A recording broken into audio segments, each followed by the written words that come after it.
2019 के चुनाव में टोहाना की सीट के ऊपर नया कीर्तिमान स्थापित किया गया। देवेंद्र बबली ने 1 लाख से ज्यादा वोट हासिल करके 50,000 से जीत हासिल की और नया कीर्तिमान अपने नाम लिखवाया। देवेंद्र बबली खट्टर साहब की सरकार में मंत्री भी बने, सरपंचों के साथ उनका पंगा भी हुआ, वो अपने स्टैंड पर कायम भी रहे, क्योंकि देवेंद्र बबली ने पंचायतों से भ्रष्टाचार के खात्मे के लिए ऑनलाइन सिस्टम का समर्थन किया था। लेकिन सरपंचों को ये बात चुभ गई, जिसके चलते उनके साथ में टकराव भी हुआ। अब देवेंद्र बबली नई पार्टी के साथ चुनाव मैदान में हैं। 2019 में वो जेजेपी के टिकट पर विधायक बने थे और अब बीजेपी के टिकट पर चुनाव लड़ रहे हैं। सुभाष बराड़ा के राज्यसभा जाने के बाद बीजेपी के पास टोहाना में कोई मजबूत दावेदार नहीं था, इसलिए देवेंद्र बबली को लाकर चुनाव लड़ने का काम किया गया। सुभाष बराड़ा और देवेंद्र बबली के बीच में 36 का आंकड़ा रहा है, लेकिन सियासी मजबूरियों ने दोनों ही बड़े नेताओं को एक मंच पर एक पार्टी में आने के लिए मजबूर कर दिया है। अब देवेंद्र बबली बीजेपी के टिकट पर जीत के लिए मजबूत दावा ठोक रहे हैं। टोहाना की सीट पर आज के हालात क्या हैं, कांग्रेस के प्रत्याशी के सामने देवेंद्र बबली कहां खड़े हैं, देवेंद्र बबली के सामने कौन सी चुनौतियां हैं, ये जानने के लिए और समीकरणों को समझने के लिए आप आज की इस खरी खरी खबर को जरूर देखिए।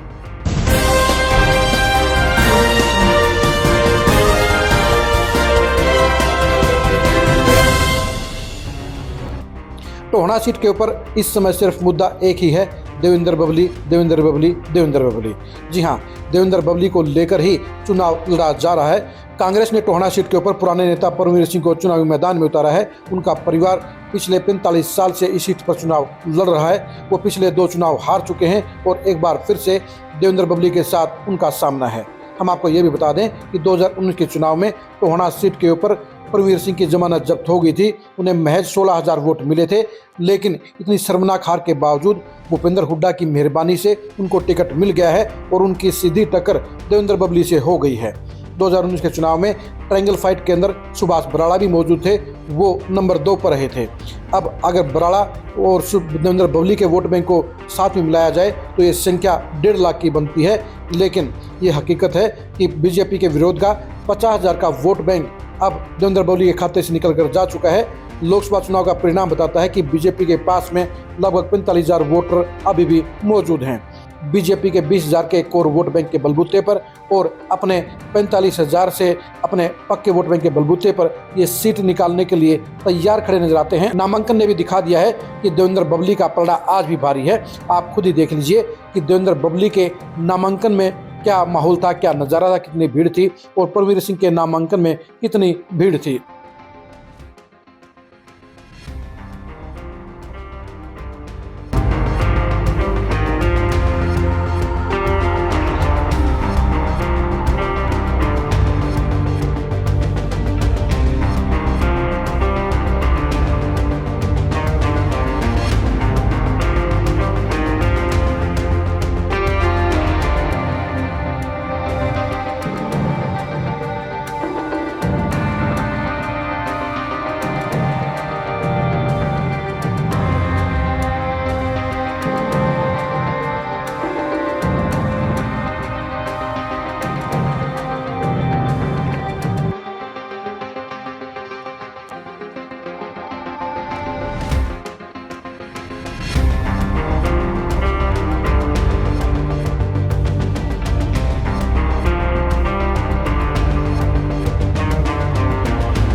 जाहिर सी बात है कि भीड़ के मामले में परमवीर सिंह का कार्यक्रम बिल्कुल फ्लॉप रहा था, यानी लोगों की संख्या बेहद कम थी। यही वजह रही कि परमवीर सिंह के उनके खुद के सोशल मीडिया के पेज पर उनकी चुनावी रैली का भीड़ का कोई फोटो नज़र नहीं आया है और ना ही कैमरे को भीड़ की तरफ किया गया। उन्होंने देवेंद्र बबली की भारी भीड़ को यह कहते हुए बदनाम करने का काम किया कि वो पैसे से लाए गए हैं, वो शराब के जरिए लाए गए हैं। लेकिन ये हकीकत है कि लोकप्रियता के मामले में देवेंद्र बबली आज भी टोहाना में नंबर 1 पर हैं। उनकी चुनावी सभा खचाखच भरी थी, बम्पर हिट रही थी और यही वजह है कि जीत की दावेदारी में देवेंद्र बबली आज भी नंबर 1 पर खड़े हैं और परमवीर सिंह के लिए उन्हें हराना आसान नजर नहीं आता है।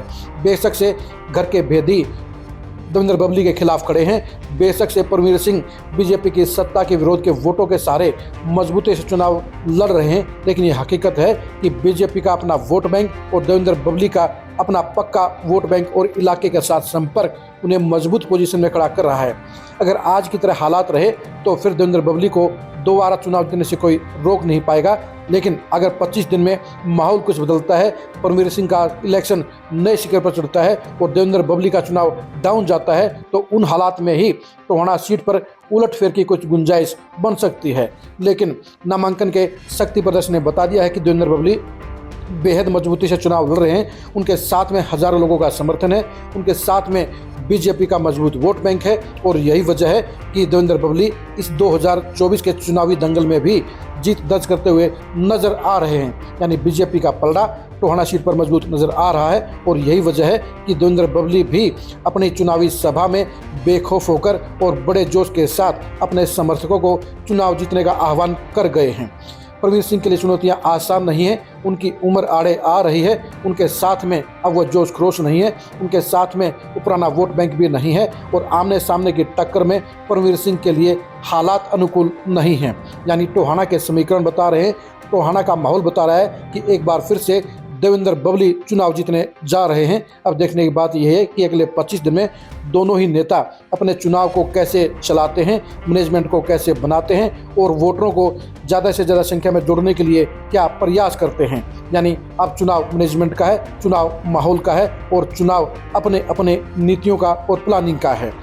टोहाना सीट के ऊपर होने वाले महाघमासान के परिणाम को जानने के लिए आप खरी खरी न्यूज़ के साथ बने रहिए।